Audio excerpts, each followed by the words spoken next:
तो भारत का महान मरुस्थल थार, जब हम ये नाम सुनते हैं तो दिमाग में क्या आता है?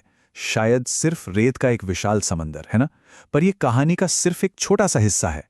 असल में ये एक ऐसी दुनिया है जो अपने अंदर कई अनकहे रहस्य छुपाए हुए है।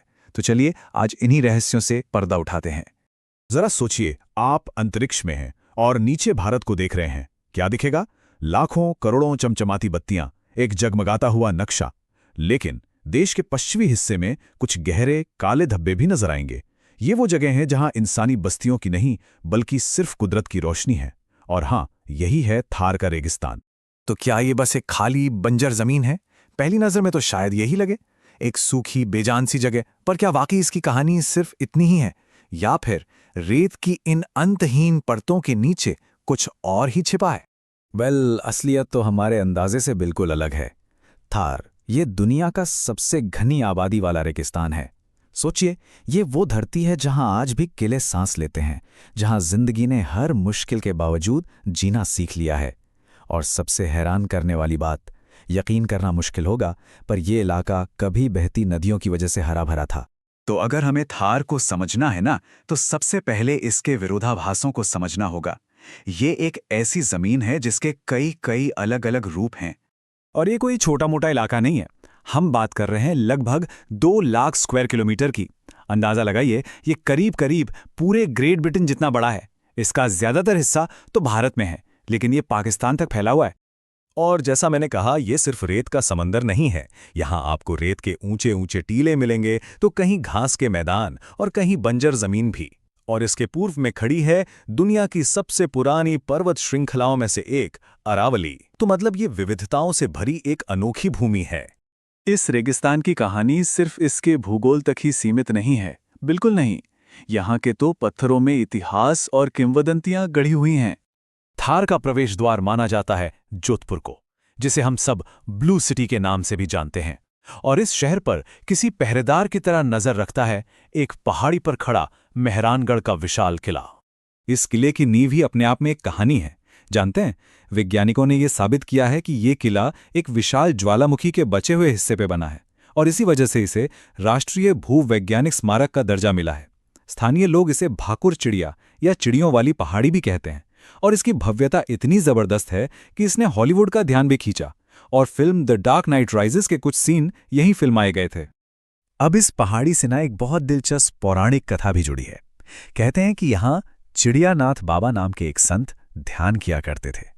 तो जब जोधपुर के पहले राजा ने किला बनाने के लिए इसी पहाड़ी को चुना, तो उन्होंने बाबा को वहां से जाने के लिए कह दिया। बस इसी बात से नाराज होकर बाबा ने श्राप दे दिया कि इस राज्य में हमेशा पानी की किल्लत रहेगी। और देखिए, आज भी जोधपुर और उसके आसपास का इलाका थार का हिस्सा है, और पानी की कमी एक हकीकत है। लेकिन इस श्राप का असर कम करने के लिए कहें या जरूरत को पूरा करने के लिए, राजा और उनके वंशजों ने एक कमाल का उपाय निकाला। उन्होंने रेन वाटर टैंक और आपस में जुड़ी हुई बावड़ियों का एक ऐसा शानदार नेटवर्क बनाया जो आज भी इंजीनियरिंग का एक बेहतरीन नमूना माना जाता है। ये कहानी इंसानी अनुकूलन की है, मतलब अडैप्टेशन की। और थार में तो हर जीव ने, इंसान हो या जानवर, खुद को हालात के हिसाब से ढालना सीख लिया है। जैसे सर्दियों में थार के जलाशयों पर कुछ बहुत खास मेहमान आते हैं। ये हैं डेमोइसिल क्रेन, जिन्हें यहाँ प्यार से कुर्जा कहा जाता है। ये पक्षी कोई छोटा मोटा सफर तय करके नहीं आते हैं। ये मंगोलिया और नॉर्थ ईस्ट चीन जैसी बहुत दूर की जगहों से 4000 किलोमीटर से भी लंबा सफर तय करके यहाँ पहुँचते हैं। लेकिन सबसे हैरान कर देने वाली बात तो इनके रास्ते की है। भारत आने के लिए ये पक्षी हिमालय की सबसे ऊंची चोटियों को पार करते हैं। सोचिए, 26,000 फीट की ऊंचाई पर उड़ते हैं, मतलब माउंट एवरेस्ट से सिर्फ 3,000 फीट नीचे। सच कहूं तो ये कुदरत के असली एथलीट हैं। अब बात करते हैं इंसानों की। यहां भारत पाकिस्तान की अंतर्राष्ट्रीय सीमा पर बॉर्डर सिक्योरिटी फोर्स यानी BSF तैनात है। ये जवान बहुत ही मुश्किल हालातों में काम करते हैं। गर्मियों में यहाँ छाया में भी तापमान 50 डिग्री सेल्सियस से ऊपर चला जाता है, और इन्हीं चुनौतियों से निपटने के लिए BSF के पास कुछ बहुत खास है। दुनिया की इकलौती, जी हां, एकमात्र कैमल माउंटेड कैवलरी रेजिमेंट, यानी ऊंट पर सवार घुड़सवारों की टुकड़ी।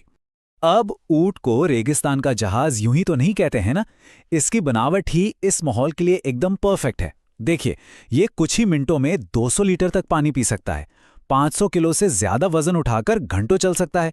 इसके लंबे पैर इसके शरीर को तपती रेत से ऊपर रखते हैं, और इसके गद्देदार पैर वो तो ढीली रेत पर चलने के लिए बने ही हैं, बिल्कुल स्नोशूज की तरह। ये एडेप्टेशन की कला सिर्फ सेना तक ही सीमित नहीं है। गांव में औरतों को पानी के लिए कई कई किलोमीटर दूर जाना पड़ता है, इसलिए यहाँ पानी की हर एक बूंद कीमती है। और इसी वजह से यहाँ बर्तन धोने के लिए पानी नहीं बल्कि रेत का इस्तेमाल होता है, ताकि एक एक बूंद पानी बचाया जा सके। थार में अतीत और वर्तमान एक साथ रहते हैं, कंधे से कंधा मिलाकर चलते हैं, लेकिन ये मिलन हमेशा आसान नहीं होता। इसका सबसे बड़ा उदाहरण है जैसलमेर का किला, जिसे सोनार किला भी कहते हैं। ये दुनिया का अकेला ऐसा किला है जिसके अंदर आज भी लोग रहते हैं, और ये एक यूनेस्को वर्ल्ड हेरिटेज साइट भी है। सोचिए जरा, इस किले ने लगभग 1000 सालों में क्या कुछ नहीं देखा। दुश्मनों के हमले, भयानक सूखे, भूकंप, सब कुछ झेल गया। लेकिन आज इसे एक बिल्कुल नया और ऐसा खतरा है जिसके बारे में किसी ने सोचा भी नहीं होगा। क्या हो सकता है वो? जवाब है आधुनिक पानी का पाइप। है ना अजीब? कितना बड़ा विरोधाभास है कि जो किला पानी की कमी से जूझने के लिए बनाया गया था, आज वही किला आधुनिक प्लम्बिंग से आ रहे जरूरत से ज्यादा पानी की वजह से कमजोर हो रहा है। ये पानी उसकी सूखी नींव को धीरे धीरे खत्म कर रहा है। लेकिन थार की विरासत सिर्फ किलों में नहीं बसती, ये यहाँ के लोगों की कला में भी जिंदा है। मंगनियार यहाँ की एक लोक संगीतकार कम्युनिटी है, जिनके गानों में इस पूरे इलाके का इतिहास, यहाँ के राजाओं और योद्धाओं की कहानियां, सब कुछ छुपा है। और सबसे खूबसूरत बात जानते हैं क्या है? थार के एक दूर दराज गांव से निकलकर इनकी कहानियां और इनकी धुनें अब न्यूयॉर्क और टोक्यो के बड़े बड़े मंचों तक पहुंच रही हैं। ये इस बात का सबसे बड़ा सबूत है कि जमीन चाहे कितनी भी कठोर क्यों ना हो, संस्कृति हमेशा जिंदा रहती है और अपना रास्ता खोज ही लेती है।